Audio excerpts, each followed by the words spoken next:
చూసుకున్నట్లయితే హిందూ మహాసముద్రం వల్ల అల్పపీడనం అయితే ఏర్పడడం జరిగిందనమాట. సో నైరుతి ఋతుపవనాల ప్రభావం అయితే అయిపోయింది. ఇప్పుడు ఈశాన్య ఋతుపవనాలు అయితే రివర్స్ అయితే అయినాయి అనమాట. ఈశాన్య ఋతుపవనాలు తిరోగమనం అయితే మనకి భారతదేశం నుంచి ఈశాన్య ఋతుపవనాలు అయితే తిరుగు ప్రయాణం అయితే చేయబోతున్నాయి హిందూ మహాసముద్రంలోకి. అదే టైంలో ఇక్కడ మనకి హిందూ మహాసముద్రంలో ఒక అల్పపీడనం అయితే ఏర్పడిందనమాట. అయితే దీని ప్రభావంతో మనకి మళ్ళీ క్లైమేట్ అయితే వాతావరణం అయితే మారబోతుంది అనమాట. వెదర్ అనేది మారబోతుంది. ఇక ఏపీ తెలంగాణకు సంబంధించి సోమవారం ఎలా ఉండబోతుందో ఇప్పుడు మనం అయితే చూస్తున్నాం అనమాట. మనకి రాయలసీమలో చూసుకున్నట్లయితే రాయలసీమలోని మనకి చిత్తూరు ఏదైతే ఈ ప్రాంతం ఉందో ఈ ప్రాంతంలో కొంతవరకు చిరుజల్లు పడే అవకాశం అయితే ఉందో, వర్షాలు పడే అవకాశం అయితే ఉందన్నమాట. ఎందుకంటే ఇక్కడ వరకు మనకి రాయలసీమలోని తమిళనాడు బోర్డర్లో ఉన్న ప్రాంతాల్లో కొంతవరకు వర్షాలు పడే అవకాశం అయితే ఉందని చెప్పి క్లియర్గా తెలుస్తుంది.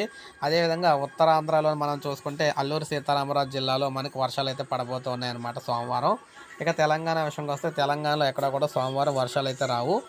ఆకాశం మామూలుగా కొంతవరకు అంటే కాంతివంతంగానే ఉండబోతుంది అనమాట. ఇది మనకి సోమవారంకి సంబంధించిన వెదర్ రిపోర్ట్ అనమాట. ఒక లైక్ చేయండి, సబ్స్క్రైబ్ చేసుకోవద్దు, మన ఛానల్ సబ్స్క్రైబ్ చేసుకుని